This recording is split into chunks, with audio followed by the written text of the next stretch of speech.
The halls of Pharaoh's palace had never echoed with such defiance. Gold and marble shimmered under the torchlight, reflecting the grandeur of an empire at its peak. The scent of incense curled through the air, but even that could not mask the tension settling over the court. Before the throne stood two men, weathered by age, yet unshaken. Moses, once a prince of Egypt, now a shepherd from the wilderness, and beside him his brother, Aaron. They were not warriors. They carried no swords, no armies, and yet when Moses spoke, his voice carried a weight that no king could ignore. "Thus says the Lord, let my people go." A hush fell. For a moment, Pharaoh only stared, his expression unreadable. Then he laughed, a deep, rolling laugh that echoed through the chamber, rippling through his advisers and priests. "Who is this Lord that I should obey him?" he scoffed. His golden scepter gleamed as he leaned forward. "I do not know this God of yours, and I will not let Israel go." Moses did not flinch.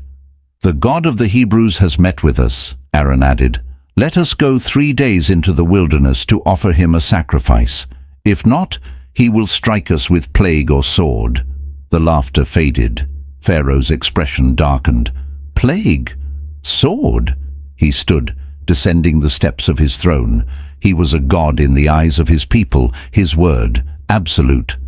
And now 2 old men dared to threaten him. Pharaoh's voice dropped to a dangerous whisper. "You are lazy." His eyes flickered with disdain. "That is why you ask for rest, but I will give you no rest." He turned sharply to his overseers. "Increase their labor. Let them find their own straw for bricks. Yet the quota remains the same." The words fell like a hammer. A ripple of murmurs ran through the court. Even the priests exchanged uneasy glances. But Pharaoh's decree had been spoken, and no one would dare challenge it. His final words were a sneer. "Let your God save you from that." The sun beat down upon the fields of Egypt. The Hebrews, already weary under years of slavery, now staggered beneath an impossible weight. The whips cracked more often. Their cries rose like incense to the heavens. Moses saw their suffering. He had come to free them, yet their suffering had only increased. Doubt gnawed at him, a heavy burden upon his spirit. "Lord, why have you sent me?" His voice was hoarse with sorrow. "Pharaoh has only made things worse. You have not delivered your people at all." For a moment, only silence. The desert wind howled, whispering doubt into his heart. Then the voice of God thundered. "Now you will see what I will do to Pharaoh." The words shook the very air around him. "With a mighty hand he will let them go, and with an outstretched arm he will drive them out of his land." Something shifted. The time had come. Moses and Aaron returned to Pharaoh's court, but this time they did not come with empty words. Aaron raised his staff, smooth and worn from years of use, and cast it down before the king. Gasps filled the chamber as it struck the floor. The wood twisted, lengthened, and in an instant it was no longer a staff, but a living serpent. Pharaoh's eyes narrowed. With a flick of his hand, he summoned his magicians. The priests of Egypt stepped forward, chanting in low, ancient tones. One by one they cast their staffs upon the floor. Each rod twisted and slithered, mirroring Aaron's miracle. A flicker of triumph flashed across Pharaoh's face. But then, the unexpected. Aaron's serpent moved. With swift, deadly precision, it coiled and struck. One by one the other serpents vanished into its jaws. Until at last, only one remained. A hush fell over the court. Even the magicians looked shaken. But Pharaoh hardened his heart. With a wave of his hand, he dismissed them, as if swatting away a gnat. "You will have no freedom." Moses and Aaron were led from the palace. But as they walked through its towering gates, they knew Pharaoh had just sealed Egypt's fate. The warnings had been ignored. The time for mercy had passed. The river that had given life to Egypt for generations would be the first to suffer. The Nile had always been Egypt's lifeline. It was the river of kings, the source of wealth, the very heartbeat of the empire. Without the Nile, Egypt was nothing. So when Moses and Aaron stood before Pharaoh again, their warning was not just words, it was a prophecy of ruin. Thus says the Lord, by this you shall know that I am the Lord. Behold, I will strike the waters of the Nile, and they shall be turned to blood. Pharaoh remained unmoved as Aaron lifted his staff over the river. The priests of Egypt smirked. Then the water darkened. A slow, creeping stain spread across the surface, deepening into red. The air filled with the metallic scent of blood. Fish floated to the surface, lifeless. The fishermen wailed as the river churned with death. Panic spread through the city. People dipped their hands into the Nile only to recoil. The water was thick, undrinkable, but Pharaoh only sneered. His magicians whispered, poured out their powders, and mimicked the miracle. See, he scoffed, your God is nothing. For 7 days the Nile ran crimson, but Pharaoh did not bend, and so the second plague came, a distant croaking, at first faint, then louder. Then they came, frogs, not dozens, not thousands, an endless flood. They spilled from the Nile, leapt into homes, onto tables, into beds. Servants screamed as they flung open cupboards, only to be met with bulging, staring eyes. Even the great halls of Pharaoh's palace were overrun. At last, Pharaoh's resolve cracked. Plead with your God, he begged Moses. Take them away, and I will let your people go. Moses prayed. The next morning the frogs died. But they did not vanish. They lay in rotting piles, filling the streets with a stench that turned stomachs. And Pharaoh's heart hardened once more. The third plague came without warning. The wind stirred the dust. It twisted, writhed, and suddenly the dust moved. Tiny creatures, too small to stop, too many to fight. They crawled into eyes, hair, beneath garments, biting without mercy. Gnats, lice, a torment that spread across the land. Pharaoh's priests rushed forward, muttering their spells, preparing their tricks. But nothing happened, no illusion, no power to match it. They turned to Pharaoh, faces pale. This is the finger of God. Even they had begun to fear. But Pharaoh, he would not yield. A low, terrible hum filled the air, a sound that sent shivers through every soul in Egypt. Then they came, flies, not in swarms, but in black clouds, moving as one, a sea of wings and hunger. They poured into homes, swarmed over food, filled the palace halls. The people of Egypt could not eat, could not sleep, could not even breathe without the torment of buzzing wings. But in Goshen, where the Hebrews lived, not a single fly was found. Pharaoh could no longer deny it. This was not chance. This was judgment. Take them away, he told Moses, and I will let your people go. Moses prayed. The flies vanished, and Pharaoh hardened his heart again. At dawn, silence hung over Egypt. Too much silence. The herds should have stirred, the cattle should have called, the horses should have stomped restlessly in their stables. Instead, they lay still. The first cries came from the fields, then the marketplaces, then the palace itself.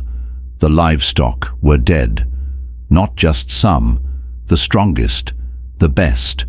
The oxen that ploughed the fields, the donkeys that carried burdens, the camels that bore riches across the deserts, all collapsed overnight. Egypt's wealth was bleeding away.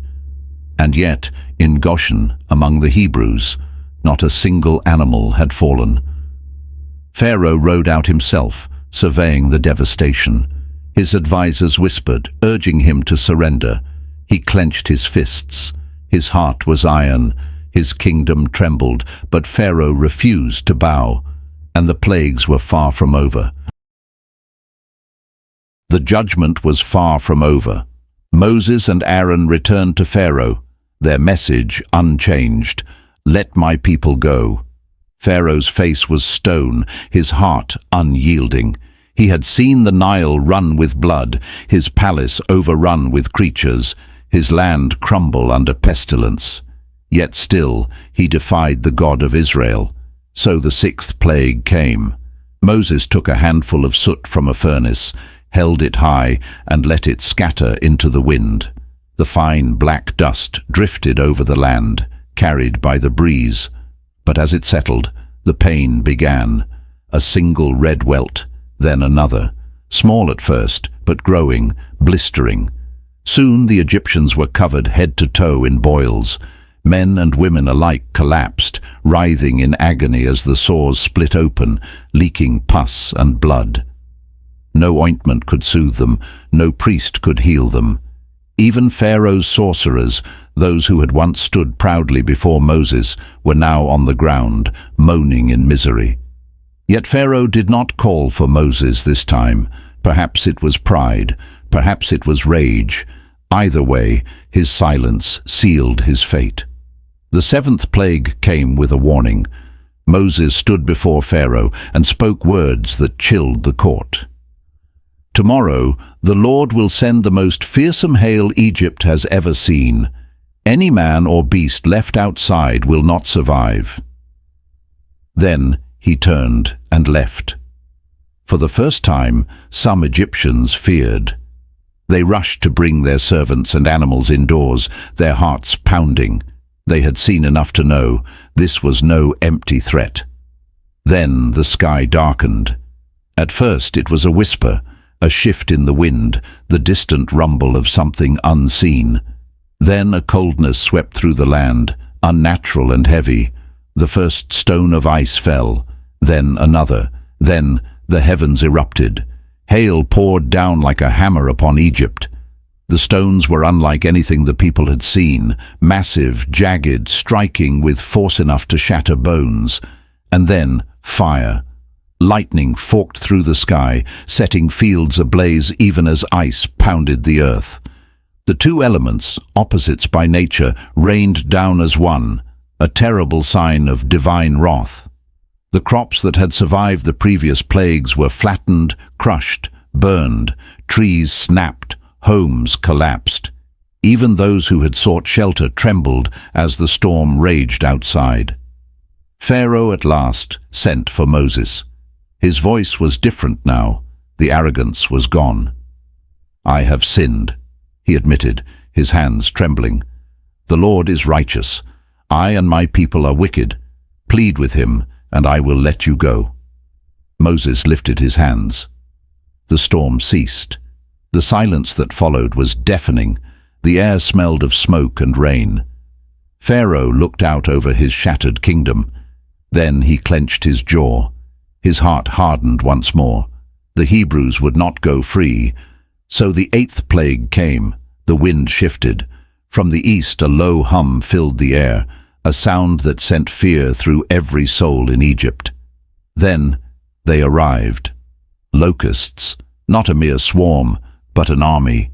They moved as one, darkening the sky like an unnatural eclipse.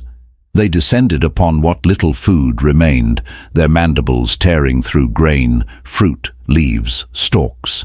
Within hours, nothing was left. The people wept as their last hope of survival vanished in the jaws of the relentless horde. Pharaoh could not ignore it. His people were starving. His kingdom was on its knees.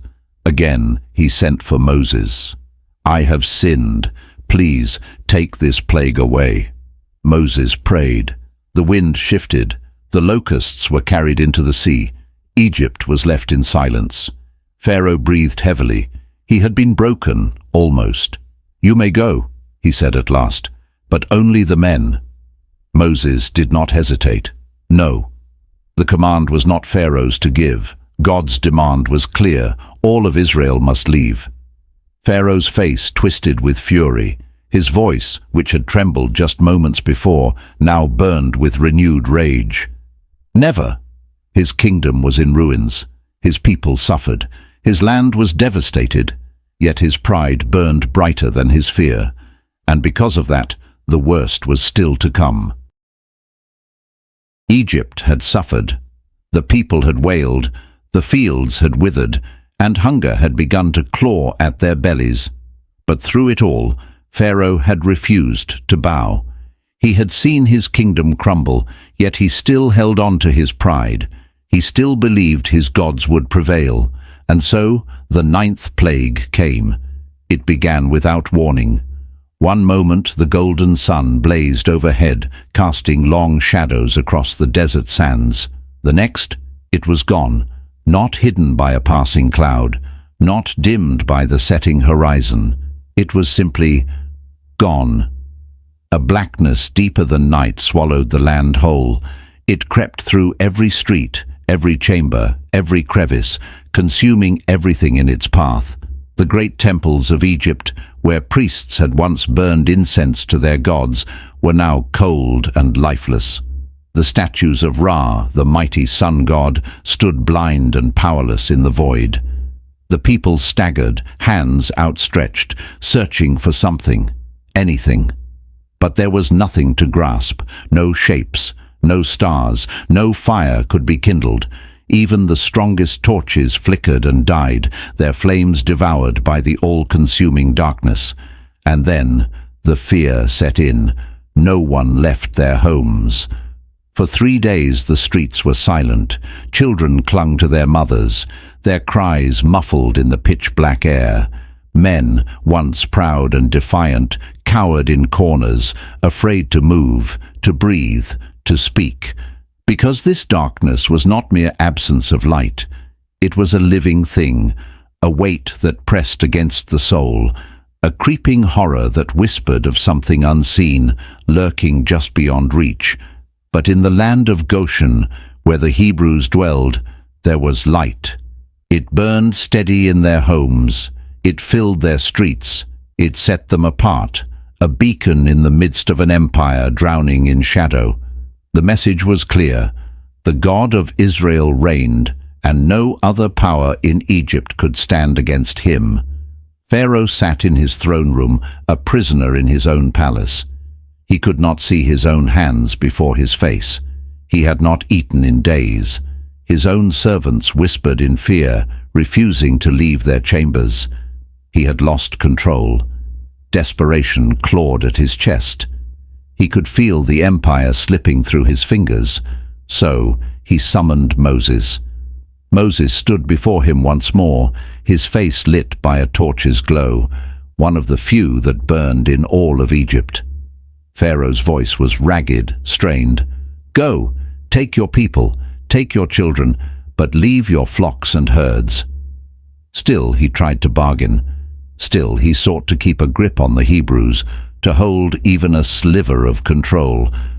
But Moses did not flinch. "Not a hoof shall be left behind," he said. "Our livestock must go, for we must offer them to the Lord."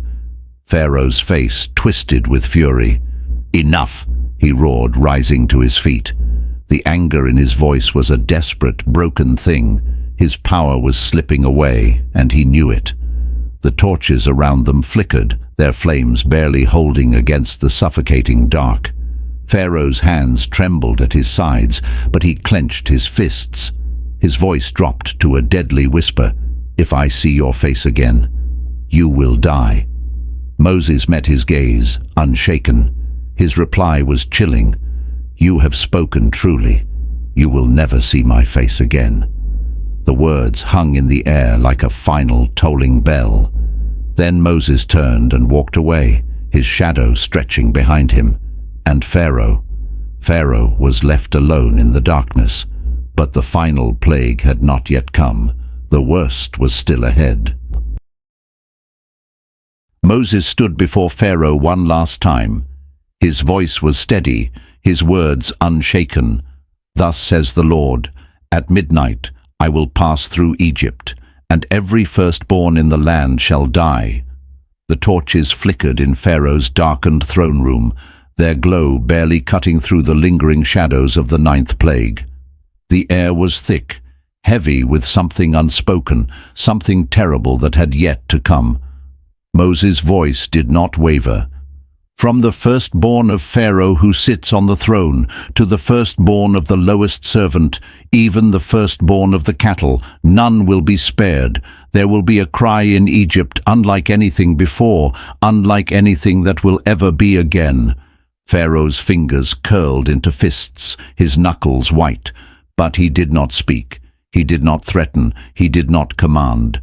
He only listened, his breath shallow, his heart heavy.